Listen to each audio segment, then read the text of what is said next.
My favorite thing about Jumpstarts in general is every day is a new day.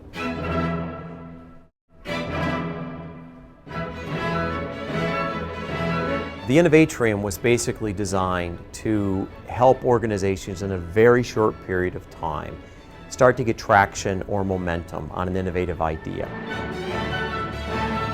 Symphonies are currently in a very critical situation in which many of them are facing bankruptcy as a very real possibility. And Detroit Symphony is one that has actually gone through that crisis. The DSO's challenge wasn't really inventing anything, it was really developing a new solution, a business model, a new way of operating. So when they came to me, I thought, well gosh, this will be a great opportunity to take some of our students, some of our faculty, some people that are our alumni, put them together and help them develop new sources of revenue and expand the reach of the Detroit Symphony Orchestra to a whole new audience.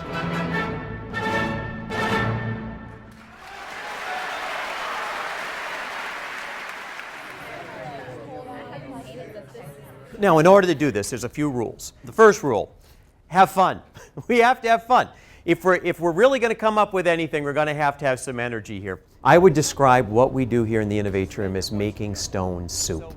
So if you think about that great children's story, Stone Soup, about the three wily soldiers who come back from the war and they take the big cauldron and they set it in the city center and they fill it with water and they put a stone in it. And so they all come out and look at this and they go, what are you doing? And the soldiers say, we're making sumptuous stone soup. And one villager will say, well, have you ever thought about putting carrots in it? And then there's potatoes and chickens and cabbages and somebody's got a fiddle and they're all having a great time. And of course the stone soup is a ruse. It's really that everybody, by contributing something, a little bit of something that's quite different, makes something quite extraordinary. And that's exactly the process we're going through. We're making stone soup. Now, there are really only 4 things you have to do to be able to make innovation happen in an organization. Number 1, the first step and the most important step and the most difficult step is coming up with a high-quality target.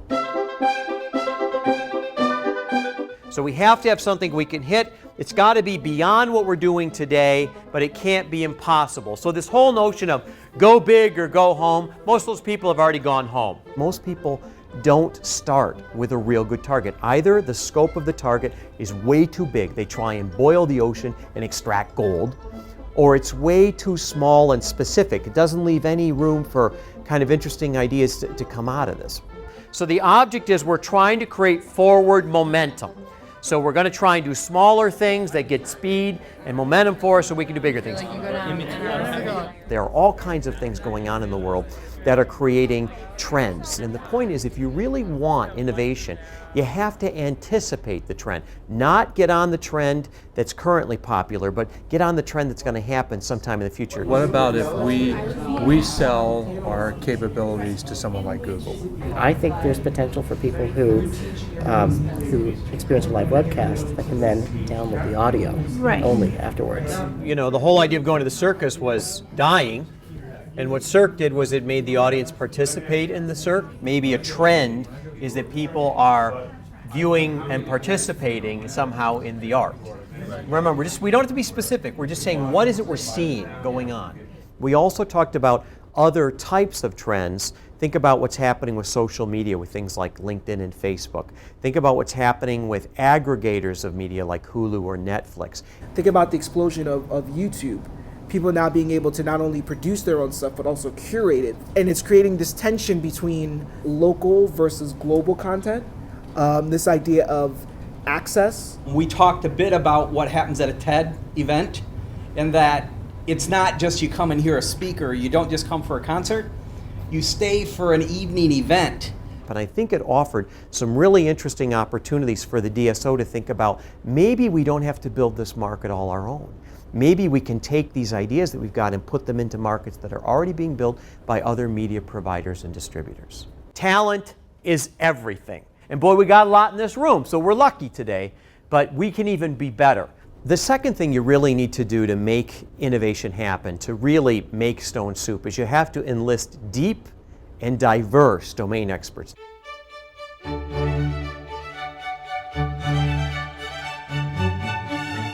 I had the fun opportunity of actually curating the team that was going to work with the DSO. So with them, they were definitely looking for something digital, something cutting edge, and something with a bit of a sustainable business focus, but that didn't necessarily drive us to look for people that had experience in that space.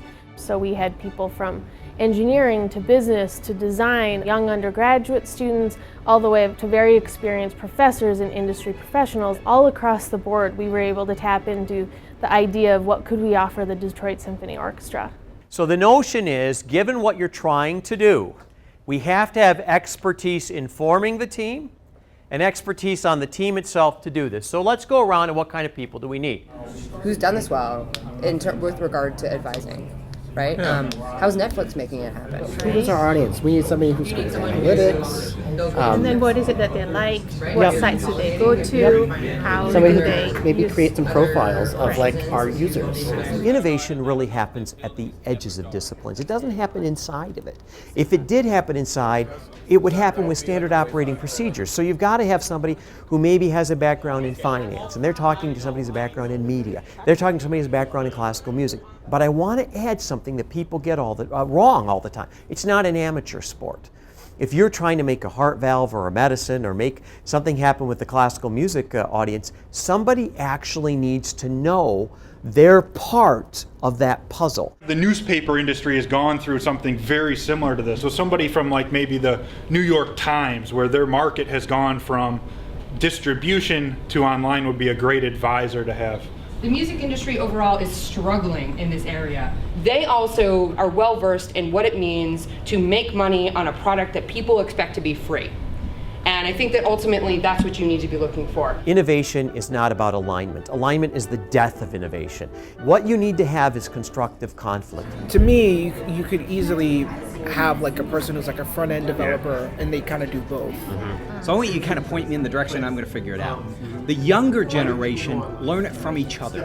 And that's why we have like TEDx receptions or TEDx after party, because I really care how you started and why you started. I want to talk to you for an hour and then tell my friends. It's because when people don't agree, we have to come up with new ideas, synthetic ideas, hybrid ideas. So the notion of we're all getting along and we're all moving the same direction, that's great if you want efficiency, but if you want breakthrough innovation, you need to have deep and diverse domain experts with some polite pushing and shoving.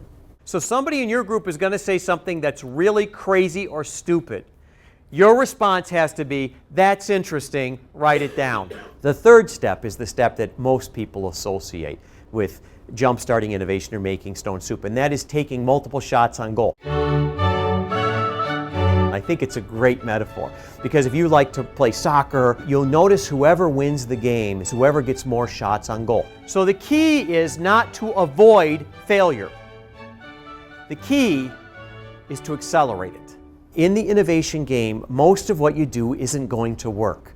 So what you want to do is we want to take a very wide array of approaches, give it very little money and very little time, because what you're trying to get is real information about what actually is going to work. So you're moving beyond the theoretical. So step one, we're going to have to create lots of ideas.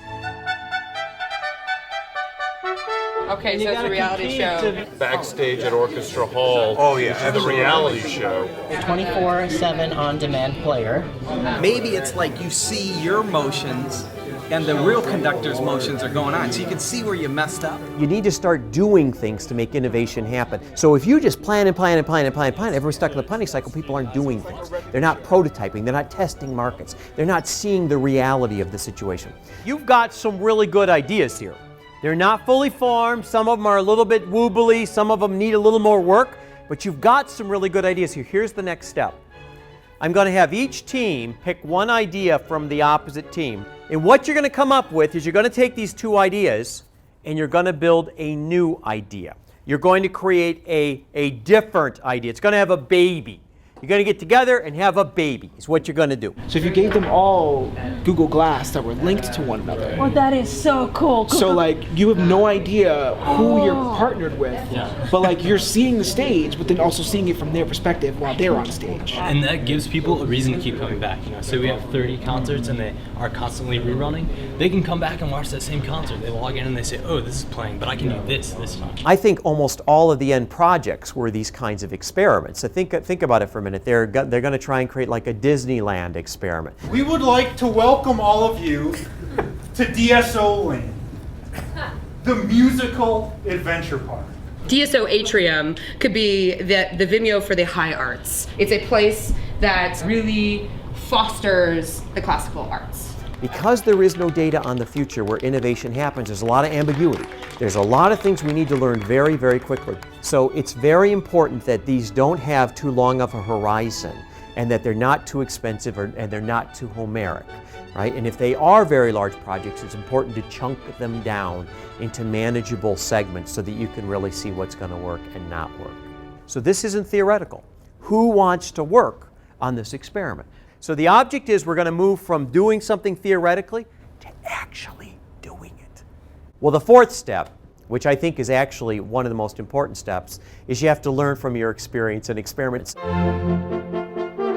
Think about all the people you know who have failed, but they never get any smarter. So you have to do the after-action review where you bring everybody together, and you're doing this for a few reasons. One, you're trying to gain real information. So it's not theoretical information, it's really what works and what doesn't work, and most importantly, why?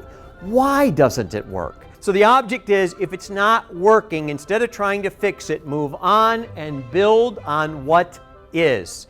Ride what moves. The second is you have to make adjustments. I love football, I love Michigan football, and I love the idea of there's a halftime, and you take all your players and you go back to the locker room and you say, okay guys, what do we need to do more of? What do we need to do less of? What do we need to start? What do we need to stop? What do we need to continue doing? And then the final part is you want to get smarter. What kind of simple rules can you divine from this so that the next time you start with high quality targets, you make a full lap. The next time you do it, you now have additional ideas about what actually works in your organization. So now we go back to the top of the model and we adjust our target. So the object is the first pass is always the hardest one. The second pass gets a lot easier, and by the time you're on your third pass, it's a cakewalk. I would anticipate that the DSO is going to learn that it's much harder to make a global market than it is to make a local market. I think the other thing is that having great music and being a great distributor of music is a very different thing. So I think one of the things they're going to learn is that trying to do this themselves, trying to sell it themselves, might not be the best of all strategies. The first question is, who are you apprenticing yourself to? Who is it that you can learn how to do this from? I'm a middle-aged man and I still am apprenticing myself to people. And the second question is, if you want this to be sustainable, who are you apprenticing? Remember, the DSO is a world-class orchestra and making world-class music. So the idea of them expanding into a product development and distribution company might be a little bit of a far reach for them. And if it is, then the next step is, who do we partner with so that they can be great at what they're great at and we can be great at what we're great at.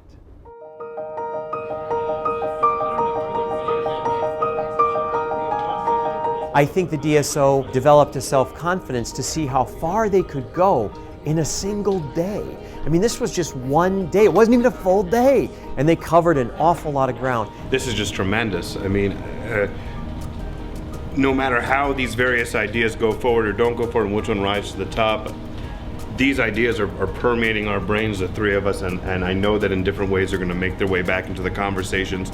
If you start looking at innovation in terms of these cycles, the pressure is off. And you realize that you have the capability currently to actually take that first step. And so thank you again for everything you're doing for our institution. Can we give a round of applause to the DSO for being great participants? When people come to the Innovatrium, whether we're trying to make a miracle drug or some kind of thing that's going to fly for 50 years or try and help the DSO make a solution, putting all the parts together is always new. And what it really creates for people is this kind of thirst to do it more often. I get that all the time after Jumpstart. How do I do this more? How do I take it back to my company? How do I do it with my family? Right? Okay, you're going to have your own way. You develop your own way of doing this. But the point is, once you start being creative on a regular basis, you're going to want more and more and more. And that's part of the momentum that carries you forward.